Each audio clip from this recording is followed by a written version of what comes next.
Welcome back to Crossroads Junior High. Great to see you guys online. My name's Heather Mahoney, if we haven't met before, and I run the junior high at Crossroads. Hey, we are in the middle of a series about how sometimes in life we get so focused on the moment that we miss out on the bigger picture.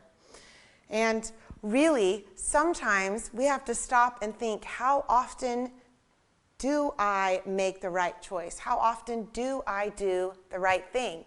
Because sometimes we know the right thing to do, but we choose to do the opposite. And honestly, I've been there.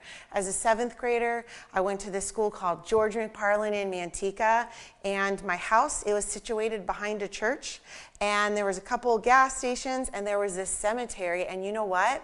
I hated walking all the way to the crosswalk to push the button to use the light. So I would jaywalk to get to the gas station to get those gigantic, long popsicle things called ice tickles, which always made me cough because they tickled as they went down.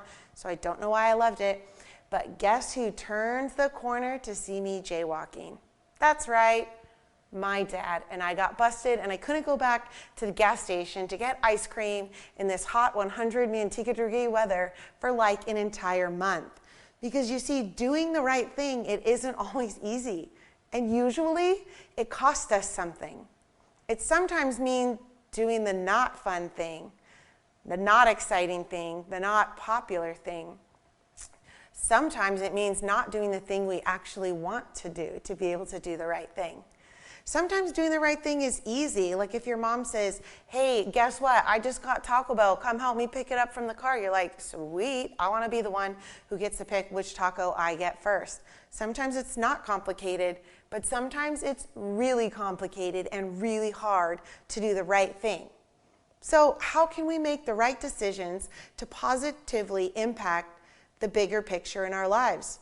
So we have been in the middle of this series called Big Picture, and it is based on Joseph in the Bible. Now, he's a guy from the Old Testament. He was the youngest of 12 brothers, and he was by far his dad's favorite.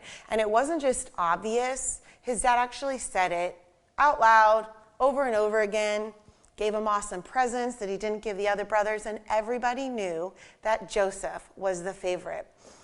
His brothers got so ticked that he was the favorite, they rallied together, and instead of doing something like pulling a prank, instead of doing something like, taking all of his clothes and making his room empty, they decided, I know what to do.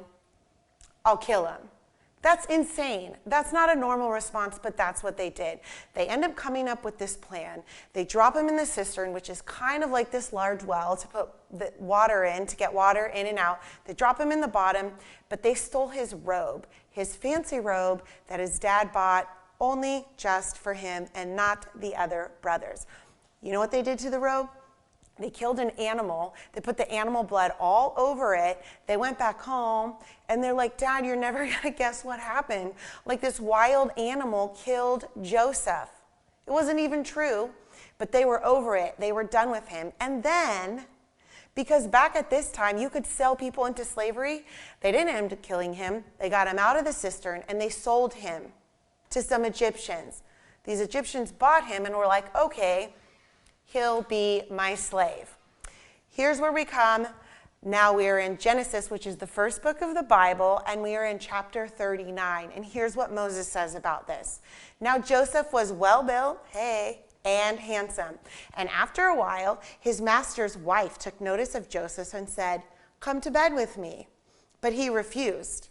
With me in charge, he told her, my master does not concern himself with anything in the whole house. Everything he owns, it's been entrusted to me, to my care. No one is greater than me in this house.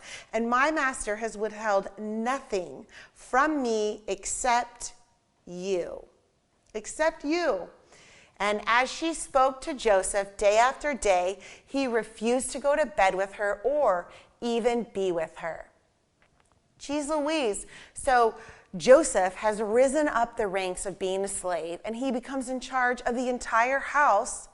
And now he's in this crazy situation because this lady named Potiphar, you heard me right, Potiphar, that was his master's wife, she was like, Joseph looks really, really good, and I want to be with him. But guess what? He was too smart to fall for that trick. He knew he's never going to be allowed to be with his master's wife. And so, hey, he ran. So, we see that Joseph, he was a slave. He was in charge. He's like, nope. He's receiving this invitation from Potiphar, and he rejects it. But guess what she does? After one more time of asking him, Joseph, come to bed with me. Now, Joseph is a strong, strong man because he keeps saying no. Joseph fled. He runs away from Potiphar's wife, and what does she do? She grabs his cloak. Now she has his cloak. Well, guess what was under his cloak? Just his body. So now you have Joseph who's naked. He has ran away. Now Potiphar is holding his cloak, and she actually goes to her husband. She lies to him, and she accuses Joseph of making advances towards her and trying to sleep with her. Now, who's the husband going to believe? His wife, Potiphar, of course. He believed his wife, and guess what he ended up doing? Getting Joseph thrown in jail. If I thought that same thing happened, I might have done the same thing the master did too. You see, doing the right thing, which is Joseph running away from Potiphar, it can cost us something. But when we do the right thing despite the cost, we show integrity. When we can't see the bigger picture, we can choose to do the next right thing, regardless of the outcome. We can't always see all of what's happening. Sometimes we're just focused right here in this portion of what's going on in our life. So when you can't see all of it and you can't see the big picture, do the next right thing. When we're struggling to do the next right thing, we can see our situation. We can notice where we need to take another step to do the next right thing. We can identify the next right thing, and then we can tell somebody the next right thing that we're trying to do. Sometimes it's hard when we're in the middle of something. We don't have a very good perspective, so we need to stop. We need to take a minute. We've got to see the situation for what it is and notice where in here am I able to take one step to do the next right thing. And once we've identified the next right thing, we want to tell somebody who we trust the next right step that we're trying to do. Why do we tell somebody? Well, because when we tell somebody, it helps us put our thoughts into action. It helps us be accountable. It helps us understand what we need to do.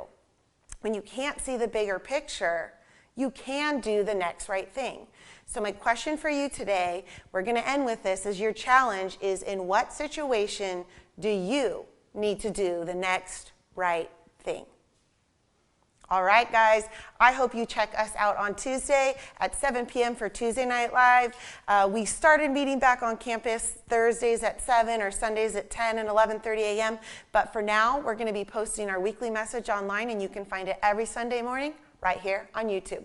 Have a great week, guys.